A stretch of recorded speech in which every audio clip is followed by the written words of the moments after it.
দাঁড়াও, হাত মুষ্টিবদ্ধ করো, সমাজ থেকে সকল বৈষম্যের কবর রচনা করবার শপথ নাও।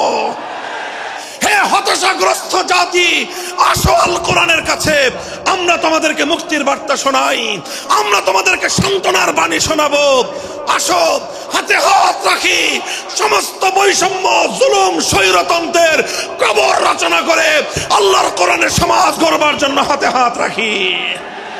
যদি ইনসাফ কায়েম না করা যায়, ইসলাম অনুসরণ করা যায় না, যদি বেইনসাফের বিরুদ্ধে লড়াই না করতে পারো, মিথ্যে মুসলমানিত্বের দাবি ত্যাগ করো।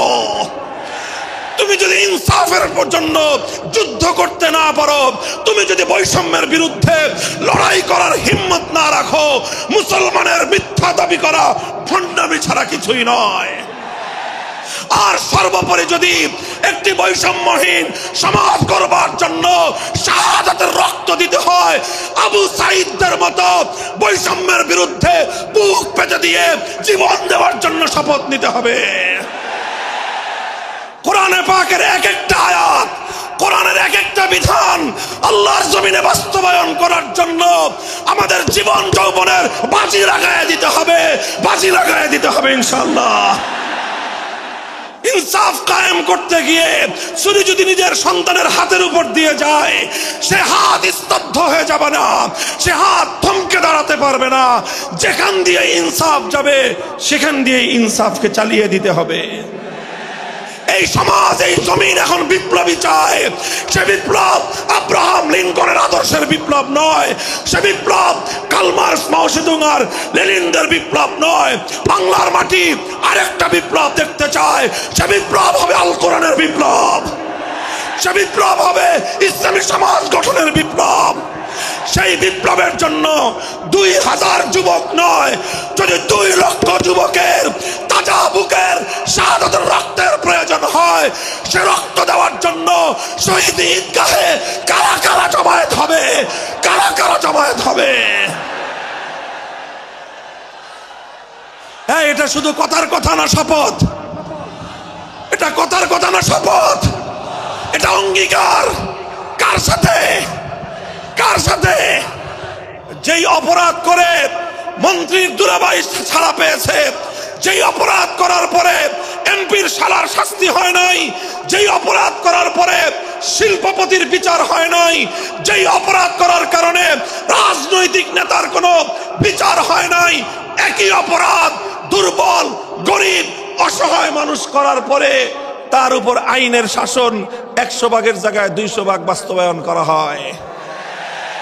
আল্লাহ নবী বলেছেন, পৃথিবীতে ইসলাম এসেছে শুধুমাত্র ইবাদত, নামাজ, রোজার, হজ, যাকাতের বিধান বাস্তবায়নের জন্য নয়। ইসলাম দুনিয়াতে আগমন করেছে, তার আগমনের অন্যতম উদ্দেশ্য হলো সমস্ত বৈষম্য দূর করে, জুলুম আর বেইনসাফি দূর করে বিশ্ব সভ্যতায় ন্যায় এবং ইনসাফ কায়েম করা।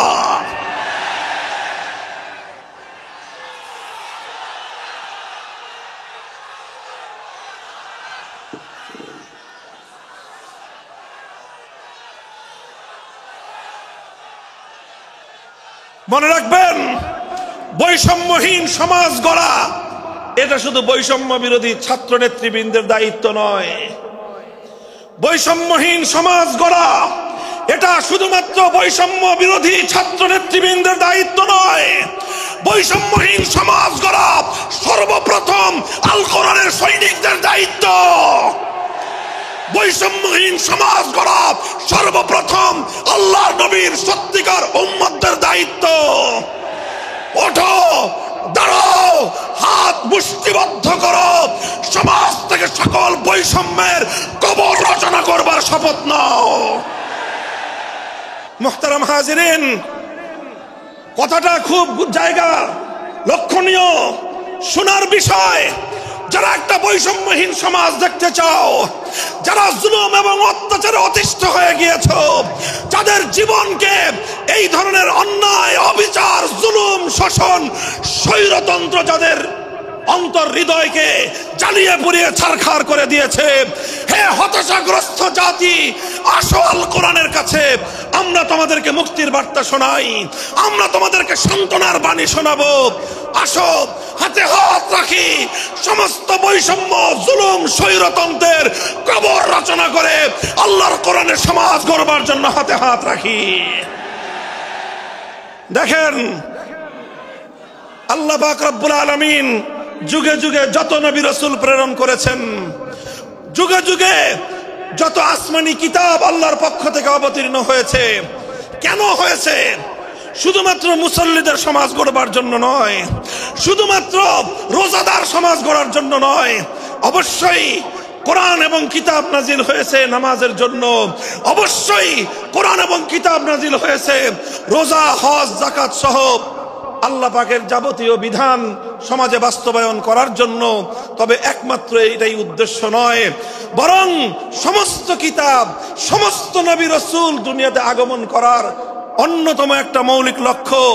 কোরআনে পাকের সূরাতুল হাদীদ থেকে তেলাওয়াত করেন, অর্থ বুঝেন, মর্ম বুঝার চেষ্টা করেন।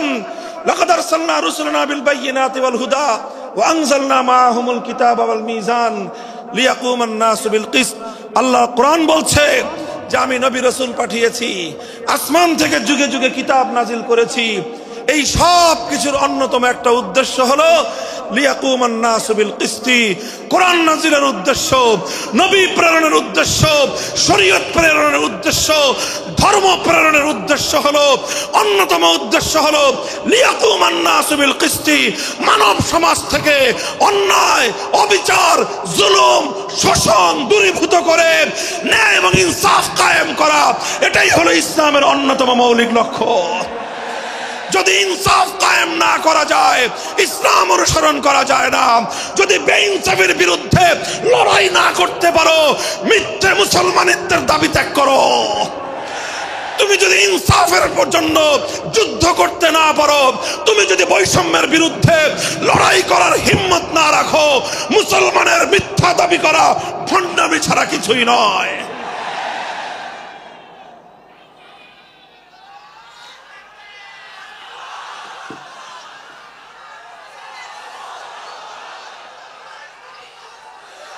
এই জন্য আমাদেরকে বুঝতে হবে, আমাদের জীবনের অন্যতম মিশন, যে জন্য আল্লাহ তার নবীদেরকে পাঠিয়েছেন, নবীদের জীবনের মিশন যা ছিল, নবীর উত্তরাধিকারী, নবীর অনুসারীদের জীবনের মিশনও সেটাই হবে। বলেন কথা ঠিক না বেঠিক? যে পথে গিয়েছে নবীদের জীবন, সে পথে যাবে আমাদের জীবন। যেটা ছিল নবীদের ভীষণ, সেটাই হবে আমাদের ভীষণ।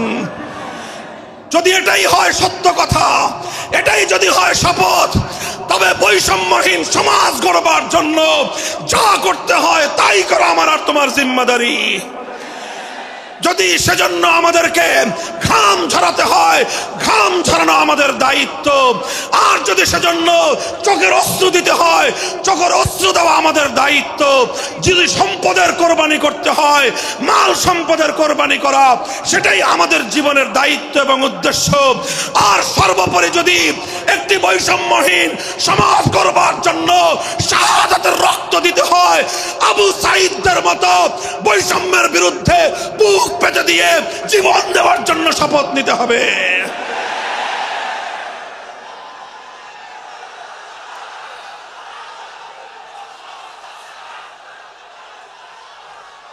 এই প্রস্তুত থাকবেন তো ইনশাআল্লাহ? আল্লাহর নবী বললেন এই বৈষম্য চলবে না, এই বৈষম্য জাহিলিয়াত, এই বৈষম্য মূর্খতা। সমাজের মধ্যে নিজের দলের লোক অন্যায় করলে পাগার পার, বিরোধী দলের লোক অন্যায় করলে আইনের শাসনে 100 ভাগের জায়গায় 200 ভাগ। নিজেরা অপরাধ করলে সেই অপরাধীকে ছাড়িয়ে নেওয়ার জন্য সমস্ত আয়োজন। বিপক্ষ মতের লোকজন অপরাধ না করা সত্ত্বেও তাদেরকে কেচোর মতো মাটির গর্ত থেকে ধরে এনে তাদেরকে বিচারের মুখোমুখি দাঁড় করানো, অন্যায়ভাবে তাদের জীবন থেকে তাদের যৌবনের সময়গুলো কেড়ে নেওয়া, বছরের পর বছর অন্ধকার কারা প্রকোষ্ঠে তাদেরকে বন্দী করে রাখা। এই জুলুম এবং অন্যায়ের অবসান যদি না ঘটাতে পারো, পুরুষ এবং যুবক মানুষ হিসেবে আল্লাহর কাছে জবাবদিহিতার সুযোগ থাকবে না। কাজেই তাফসীরুল কোরআন শুধুমাত্র কোরআনের তেলাওয়াতের জন্য নয়, তাফসীরুল কোরআন শুধু আল্লাহর কোরআনের মর্ম বোঝানোর জন্য নয়, আল্লাহর কোরআন তেলাওয়াত করতে হবে, মর্ম বুঝতে হবে, আর তালিমে হিকমতের কর্মসূচির অধীনে কোরআনে পাকের এক একটা আয়াত, কোরআনের এক একটা বিধান আল্লাহর জমিনে বাস্তবায়ন করার জন্য আমাদের জীবন যৌবনের বাজি লাগায় দিতে হবে ইনশাআল্লাহ। হযরত রাসূল আকরাম সাল্লাল্লাহু আলাইহি ওয়াসাল্লাম বলছিলাম, জাতির উদ্দেশ্যে প্রদত্ত মক্কা বিজয়ী মহাবীর আমিরুল মুমিনিন নবিয়ুল্লাহ খলিফাতুল্লাহ ফিল আরদ খলিফাতুল মুসলিমিন মুহাম্মদুর রাসূলুল্লাহ সাল্লাল্লাহু আলাইহি ওয়াসাল্লামের বক্তব্যের কথা আল্লাহর নবী বললেন, বৈষম্যের কারণে আল্লাহ পাক রব্বুল আলামিন পৃথিবীর বহু জাতিকে ধ্বংস করে দিয়েছেন। সুতরাং শুনে রেখো, আমার দ্বারা বৈষম্য হবে না।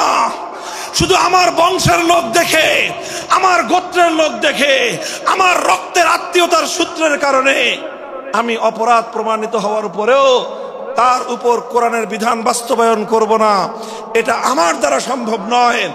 এরপরে আল্লাহর নবী যেই কথাটি বললেন, সেই কথা যদি আল্লাহর নবী হাদিসে না বলতেন, তাহলে সেই কথা উচ্চারণ করতে আমাদের জিহ্বা কেঁপে উঠত, আমাদের বক্ষ প্রকম্পিত হতো। আল্লাহর নবী বললেন, ওয়াল্লাহ লাউ আন্না ফাতিমাতা বিনতা মুহাম্মাদিন সারাকাত লাকাতাতু ইয়াদাহা, ওয়াল্লাহি লাউ আন্না ফাতিমাতা বিনতা মুহাম্মাদিন সারাকাত লাকাতাতু ইয়াদাহা। শুধু আমার দাদির গোত্র, আমার বংশের ফাতেমা নামনি মহিলা নয়, আজ যদি আমি মুহাম্মদুর রাসূলুল্লাহর কলিজার টুকরা মেয়ে, আমার জীবনের সবচেয়ে আদরের সন্তান ফাতেমা যদি আজকে চুরি করে ধরা পড়তো, আমি আল্লাহর শপথ করে বলি, আমি তার হাত কেটে দিতে এতটুকু দ্বিধা করতাম না। মুহতারাম হাজিরিন, এটাই হলো তালিমে হিকমত। আল্লাহর কোরআনের বিধান বাস্তবায়ন করতে গিয়ে ছুরি যদি নিজের সন্তানের গলার উপর দিয়ে যায়, ইব্রাহিম খলিলুল্লাহর মতো ছুরি চালায় দিতে দ্বিধা করা যাবে না। যদি ইনসাফ কায়েম করতে গিয়ে ছুরি যদি নিজের সন্তানের হাতের উপর দিয়ে যায়, সে হাত স্তব্ধ হয়ে যাবে না, সে হাত থমকে দাঁড়াতে পারবে না। যেখান দিয়ে ইনসাফ যাবে, সেখান দিয়ে ইনসাফকে চালিয়ে দিতে হবে।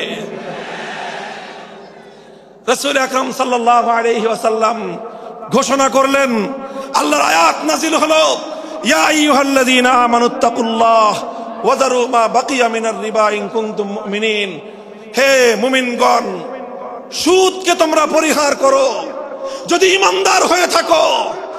যদি ঈমানদার হয়ে থাকো, কি করো তোমরা? সুদকে পরিহার করো। কি করো? ইত্তাকুল্লাহ, তোমরা আল্লাহকে ভয় করো। ওয়াজারু মা বাকিয়া মিনার রিবা, সুদের যা অবশিষ্ট আছে এই সব কিছু তোমরা পরিহার করো। আর যদি না করো, সুদ যদি তোমরা পরিহার না করো, ফাজানু বিহারবিম মিনাল্লাহি ওয়া রাসূলিহি, আল্লাহ এবং তার রাসূলের পক্ষ থেকে যুদ্ধের ঘোষণা শুনে নাও। হে জাতি, হে মুসলিম সম্প্রদায়, আমরা তোমাদের কাছে পয়গাম পৌঁছে দিতে চাই, আল্লাহর উপর বিশ্বাসী জাতি, আল্লাহর নবীর উপর আস্থাশীল জাতি কোনোদিন সুদি কারবার করতে পারে না। সুদ ভিত্তিক অর্থ ব্যবস্থা দিয়ে তাদের সমাজ চলতে পারে না।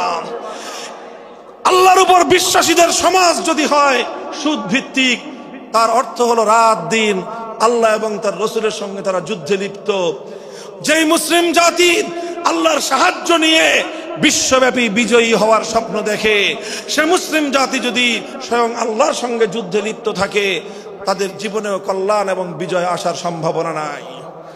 এই জন্য মুসলিম জাতির উত্থানের জন্য, মুসলমানদের বিজয়ের পূর্ব শর্ত হলো সুদ পরিহারের মাধ্যমে আল্লাহর সঙ্গে যুদ্ধ বন্ধ করতে হবে, আল্লাহর পক্ষ থেকে সাহায্য চাইতে হবে।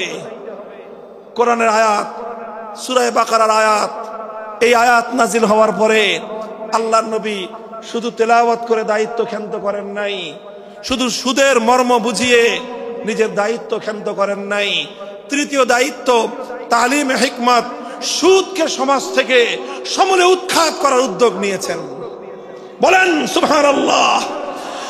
শুধু আলোচনা করে, বক্তৃতা দিয়ে নবীর দায়িত্ব শেষ হয় নাই, শুধুমাত্র তাফসীর করে দিয়ে নবীর দায়িত্ব ক্ষান্ত হয় নাই, বরং এক একটা বিধান, আল্লাহর এক একটা আয়াত কিভাবে সমাজে বাস্তবায়ন করা লাগে, করা যায়, নবীজি প্র্যাকটিক্যাল ভাবে তার উদ্যোগ গ্রহণ করেছেন। কিভাবে উদ্যোগ নিয়েছেন? সুদের বিরুদ্ধে কি উদ্যোগ নিয়েছিলেন?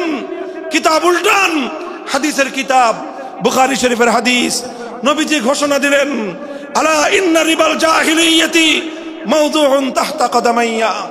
জাহিলিয়াতের যুগে যত সুদের কারবার চলতো, ইসলাম এবং আল কোরআনের সমাজ গড়বার পর সেই জাহিলি যুগের রীতি, সুদ ভিত্তিক অর্থ ব্যবস্থা মুসলিম সমাজে আর থাকতে পারে না। নবীজি বললেন, সুদের কবর রচনা করলাম আমি আমার পায়ের নিচে। আল্লাহ নবী আক্ষরিক অর্থে কথা বললেন, আমি আমার পায়ের নিচে সুদের কবর রচনা করলাম। এরপরে আল্লাহ নবী ঘোষণা দিলেন, অনেকে আছো তোমরা যারা আগে কুফরির জামানায় জাহিলিয়াতের যুগে সুদের উপর লগ্নি করেছো, সুদের উপর মানুষকে ঋণ দিয়েছো, সুদী মহাজন যারা সুদের ভিত্তিতে মানুষকে টাকা দিয়েছো, এইরকম কাজ কারবার যারা করত, সেই যুগে তাদের মধ্যে একজন ছিলেন স্বয়ং আল্লাহর নবীর চাচা হযরত আব্বাস বিন আব্দুল মুত্তালিব রাদিয়াল্লাহু আনহু। মক্কার ঘরে ঘরে আব্বাস রাদিয়াল্লাহু আনহু মানুষের কাছে ঋণ টাকা দিতেন, টাকা পাওনা ছিল এবং সকল টাকা লগ্নি করা ছিল, বিনিয়োগ করা ছিল সুদের ভিত্তিতে। আল্লাহর নবী ঘোষণা করলেন, জাহেলি যুগের সমস্ত সুদ আমি আল্লাহর নবী মওকুফ ঘোষণা করলাম। সর্বপ্রথম যেই সুদ আমি মাফ ঘোষণা করলাম সেটা হলো আমার চাচা আব্বাসের সুদ। কাউকে আমার চাচার কাছ থেকে যারা ঋণ নিয়েছিল, কেউ আর আমার চাচার সুদ দিতে হবে না, শুধুমাত্র মূল পুঁজিটা ফেরত দিবে। সুদ আজ থেকে কবর রচনা করা হলো। হে মুসলমান, যেই সুদের কবর রচনা করে সেই কবরের উপর ইসলামের বিজয়ের বুনিয়াদ কায়েম হয়েছিল, ইসলামের বিজয়ের কেতন উড়েছিল। অন্যায় বৈষম্যের কবর রচনা করে, সুদ ভিত্তিক অর্থ ব্যবস্থার কবর রচনা করে আজ মুসলমানেরা আবার সেই কবর খুঁড়ে সেখান থেকে জুলুম, অত্যাচার, সুদ ভিত্তিক অর্থ ব্যবস্থাকে কবরের পচা মাল, কবরের মরা পচা করা লাশ মুসলিম সমাজের মধ্যে আবার পুনর্বাসিত করেছে। এজন্যই আজ মুসলমানদের এই অধপতন। যদি মুক্তি চাও, যদি মুক্তি চাও, শুধুমাত্র ইবাদত দিয়ে মুক্তি আসবে না। ইবাদত যেমন করতে হবে, যেরকম নামাজ, রোজা, হজ, যাকাত, তাসবিহ, তাহলিল আদায় করতে হবে, ঠিক একই ভাবে সমাজ সংস্কার করার জন্য সমাজ থেকে জুলুম দূর করতে হবে, বৈষম্য দূর করতে হবে, বেইনসাফি দূর করতে হবে, সুদ ভিত্তিক অর্থ ব্যবস্থার বিরুদ্ধে জাতীয়ভাবে ঐক্য গড়ে তুলে সুদের বিরুদ্ধে যুদ্ধ ঘোষণা করতে হবে। রাজি আছেন তো ইনশাআল্লাহ? আল্লাহ পাক তৌফিক দান করেন। হাত নামান। 3 দফা কর্মসূচি গেল, তালিমে হিকমত সর্বশেষ আলোচনা ও সমাপ্তির দিকে। নবীজির 4 নম্বর কর্মসূচি হলো ওয়া ইউআল্লিমুহুমুল কিতাবা ওয়াল হিকমাতা ওয়া ইউযাক্কিহিম। ইউযাক্কিহিম অর্থ হলো তাজকিয়া। তাজকিয়ার অনেক অর্থ। তাজকিয়া বলে শুধুমাত্র পীর মুরিদি বোঝানো হয়, তাজকিয়া বলে শুধুমাত্র তাসাউফ চর্চা বোঝানো হয়, তাজকিয়া বলে শুধুমাত্র কিছু ওজিফা আদায় করা বোঝানো হয়। তাজকিয়ার আসল সারমর্ম হলো, একটু লক্ষ্য করে বুঝেন, খুব গভীর এবং তাৎপর্যময় একটা কথা। তাজকিয়ার মূল অর্থ হলো, দেখেন কর্মসূচি ছিল কয়টা? 4টা। 1 নম্বর কর্মসূচি ছিল তেলাওয়াতে কিতাবুল্লাহ, আল্লাহর কিতাবের তেলাওয়াত। 2 নম্বর কর্মসূচি ছিল তালিমে কিতাব, কিতাবুল্লাহ, আল্লাহর কিতাবের মর্ম বুঝানো। 3 নম্বর কর্মসূচি ছিল তালিমে হিকমত, অর্থাৎ আল্লাহর কিতাবের প্রত্যেকটা বিধান, প্রত্যেকটা বিষয়কে প্র্যাকটিক্যাল আমলে পরিণত করা, কার্যে পরিণত করা। কথা ঠিক না বেঠিক? 3 নম্বর কর্মসূচি হলো শুধু আমলে পরিণত করাই দায়িত্ব শেষ নয়, বরং আমলে পরিণত করার পরেও আরো অগ্রসর হতে হবে। 4 নম্বর কর্মসূচি হলো আল্লাহর কোরআনকে নিজের আখলাক এবং নিজের চরিত্রে পরিণত করা। কোরআনকে চরিত্রে পরিণত করা, কোরআনের চরিত্র অর্জন করা, কোরআন যে আখলাকের কথা বলেছে, কোরআন যেই চরিত্রের কথা বলেছে, সেই কোরআনই চরিত্র যখন একজন মানুষ গঠন করতে পারে, এটাকেই বলা হয় তাজকিয়া, এটার নামই হলো তাসাউফ। মুহতারাম হাজিরিন, আল্লাহর নবী নিজের জীবনে 100% 100% আল্লাহর কোরআনকে নিজের চরিত্রে পরিণত করতে পেরেছিলেন। এই জন্য যদি কেউ জিজ্ঞাসা করে আল্লাহর নবীর সিরাত কি, নবীর জীবনীটা কি বলেন তো, সবচেয়ে সংক্ষিপ্ত অথচ সবচেয়ে পূর্ণাঙ্গ জবাব হলো, কি বললাম, সবচেয়ে সংক্ষিপ্ত অথচ সবচেয়ে পূর্ণাঙ্গ। নবীর জীবন সম্পর্কে সবচেয়ে সংক্ষিপ্ত এবং সবচেয়ে পূর্ণাঙ্গ বর্ণনা হলো কানা খুলুকুহু আল কোরআন, আমার নবীর চরিত্র ছিল কোরআন। কোরআন যা বলেছে নবীর চরিত্রে সেটা বাস্তবায়িত হয়েছে, নবীর আখলাকে সেটা বাস্তবায়িত হয়েছে। নবীজির কথাবার্তা, নবীজির উঠা বসা, নবীজির আচার ব্যবহার, নবীজির প্রত্যেকটা অ্যাক্টিভিটি, এমনকি চিন্তা চেতনা সব যখন আল্লাহর কোরআন অনুযায়ী তৈরি হয়, তখন সেটাকেই বলা হয় তাজকিয়া। আর এটাই হলো কোরআনকে কেন্দ্র করে চতুর্থ কর্মসূচি। মুহতারাম হাজিরিন, আমি আমার আলোচনা এবার সমাপ্তির দিকে টেনে নিয়ে যাই। আসুন আমরা আল্লাহর কোরআনকে সেন্টারে রেখে একটা সমাজ বিনির্মাণের চেষ্টা করি। সেই সমাজ বিনির্মাণের জন্য প্রথম কাজ, ঘরে ঘরে কানে কানে কোরআনের তেলাওয়াতের আওয়াজ পৌঁছে দেই। 2 নম্বর, প্রতিটি মুসলমানের কাছে কোরআনের মর্ম বোঝানোর চেষ্টা পৌঁছে দেই। 3 নম্বর হলো কোরআনের প্রত্যেকটা বিধান সমাজে, ব্যক্তিগত জীবনে, পরিবার জীবনে, সমাজে, রাষ্ট্র জীবনে বাস্তবায়ন করার উদ্যোগ নেই। চতুর্থ কর্মসূচি হলো আল্লাহর কোরআনকে নিজের আখলাক, নিজের চরিত্রে রূপান্তরিত করার জন্য সর্বাত্মক চেষ্টা চালাই। ইনশাআল্লাহ রাজি আছি তো? ইনশাআল্লাহ রাজি আছেন তো?